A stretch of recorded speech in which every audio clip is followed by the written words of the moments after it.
നമ്മൾ word root കണ്ടു അല്ലേ, ഒരു കാർബൺ എങ്ങനെയാണ് പേര് കൊടുക്കാമെന്നൊക്കെ. ഇനി അത് ആൽക്കെയിൻസിൽ എങ്ങനെ ഉപയോഗിക്കും, ആൽക്കെയിൻസിന് പേരെങ്ങനെ കൊടുക്കും നമുക്ക് നോക്കാം. ഒരു ഹൈഡ്രോ കാർബൺ തന്നിട്ടുണ്ടെങ്കിൽ അതിനെങ്ങനെ പേര് കൊടുക്കും. ആൽക്കെയിൻസ് എന്ന് പറഞ്ഞാൽ എന്താ, സിംഗിൾ ബോണ്ടഡ് ആയിട്ടുള്ളത് മാത്രമേ വരുള്ളൂ. അപ്പോൾ നമുക്ക് ഫസ്റ്റ് കാർബണിൽ നമുക്ക് തുടങ്ങാം. അതിൻ്റെ ജനറൽ ഫോർമുല എന്ന് പറയുന്നതും കൂടെ ജസ്റ്റ് ഒന്ന് ഓർത്ത് വയ്ക്കുക. നമുക്ക് ജനറൽ ഫോർമുല CnH2n+2. പിന്നെന്താണ് പേര്, നമുക്ക് ANയും കൂടെ വേണമെന്ന് പറഞ്ഞിട്ടുണ്ടായിരുന്നു അല്ലേ. അത്രയാണ് നമ്മളതിൽ നോക്കേണ്ട കാര്യങ്ങൾ. അപ്പം നമുക്ക് ആദ്യത്തെ കാർബൺ എടുത്ത് നോക്കാം. ഒരു കാർബൺ ഉണ്ടെങ്കിൽ എത്ര വരും, 4 ഹൈഡ്രജൻ വരും. ഇതിൻ്റെ പേരെന്തായിരിക്കും വരിക? ഇവിടെ എത്ര കാർബൺ ഉണ്ട്, നമുക്ക് ഒരു കാർബണേ ഉള്ളൂ. അപ്പോൾ ഒരു കാർബൺ ഉള്ളതെങ്കിൽ വേർഡ് റൂട്ട് എന്ത് വരണം, മെത്ത് വരണം. അപ്പം മെത്ത് നമ്മൾ വേർഡ് റൂട്ട് എഴുതി, മെത്ത്. ഓക്കെ, ഇതാണ് നമ്മുടെ word root. Word root plus ഇത് സിംഗിൾ ബോണ്ടഡ് അല്ലേ, അതായത് കാർബണ് ചുറ്റും 4 വാലൻസി ഉണ്ട്. 4 വാലൻസിയിലും നമ്മൾ ഹൈഡ്രജൻ ഫില്ല് ചെയ്തു. ഈ ഹൈഡ്രജനൊക്കെ എന്താണ്, സിംഗിൾ ബോണ്ടഡ് ആണ്. അപ്പം അങ്ങനെയുള്ളതിനെ നമ്മൾ എന്ത് പേര് വിളിക്കും, സിംഗിൾ ബോണ്ട് ആണെങ്കിൽ ആൽക്കെയിൻ കോമ്പൗണ്ട്സ് ആണ്. അപ്പോൾ പേര് കൊടുക്കുമ്പോൾ നമ്മൾ ആൽക്കെയിൻ എന്ന് മൊത്തത്തിൽ എഴുതില്ല, എന്ത് മാത്രമേ എഴുതുള്ളൂ, ANE എന്ന് മാത്രമേ എഴുതുള്ളൂ. അപ്പോൾ word root meth plus ANE എന്ന് ചേർക്കും. അപ്പോൾ ഇതിൻ്റെ പേരെന്ത് വരും, മീഥെയിൻ.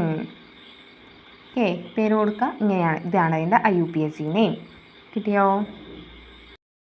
ഇനി നമുക്ക് അതായത് മീഥെയിൻ്റെ പേര് പഠിച്ചു. ഇനി 2 കാർബൺ ഉണ്ടെങ്കിൽ എന്ത് വരും, 2 കാർബൺ. അതായത് 2 കാർബൺ ഉണ്ടെങ്കിൽ എത്ര ഹൈഡ്രജൻ വരണം, നമ്മുടെ ഇക്വേഷൻ അനുസരിച്ചിട്ട് C2H2 × 2 + 2 എത്ര വരും, 6 വരും അല്ലേ. അപ്പോൾ 6 കാർബൺ ഉണ്ടെങ്കിൽ അതിൻ്റെ സ്ട്രക്ചറും കൂടെ നമുക്ക് ജസ്റ്റ് പഠിച്ച് പോവാം. 2 കാർബൺ സിംഗിൾ ബോണ്ട് വരച്ചു. ഇനിയാണ് നമ്മൾ ബോണ്ട് വരച്ചതിന് ശേഷം മാത്രമാണ് ഹൈഡ്രജനെ ഫില്ല് ചെയ്ത് കൊടുക്കാൻ പാടുള്ളൂ. ഇവിടെ 3 എണ്ണം ബാക്കി വാലൻസി ഉണ്ട്, ഇവിടെ ബാക്കിയുള്ള 3 എണ്ണം ഫില്ല് ചെയ്ത് കൊടുത്തു. ഇതിൻ്റെ പേരെന്ത് വരും, എത്ര കാർബൺ ഉണ്ട്, 2 കാർബൺ. 2 കാർബൺ ഉണ്ടെങ്കിൽ നമ്മൾ എന്ത് പേര് പറയണം, eth. Word root eth plus single bonded ആയതുകൊണ്ട് ഈഥെയിൻ. ഓക്കെ, അപ്പോൾ എത്ര കാർബൺ ഉണ്ടെങ്കിലും നമുക്കിത് വെച്ച് ഫില്ല് ചെയ്യാനായിട്ട് പറ്റും. അപ്പോൾ നമ്മളിപ്പോൾ പഠിച്ചതൊക്കെ എന്താണ്, ബ്രാഞ്ചഡ് അല്ലാത്ത ചെയിൻ ആയിട്ടുള്ള ആൽക്കെയിൻസിൻ്റെ പേരുകളാണ്. ഒരു വലിയൊരു കാർബണിൻ്റെ പേരും കൂടെ നമുക്കൊന്ന് ജസ്റ്റ് നോക്കി നോക്കാം. ഒരു 7 കാർബൺ വരച്ചു കഴിഞ്ഞാൽ എങ്ങനെയായിരിക്കും വരിക.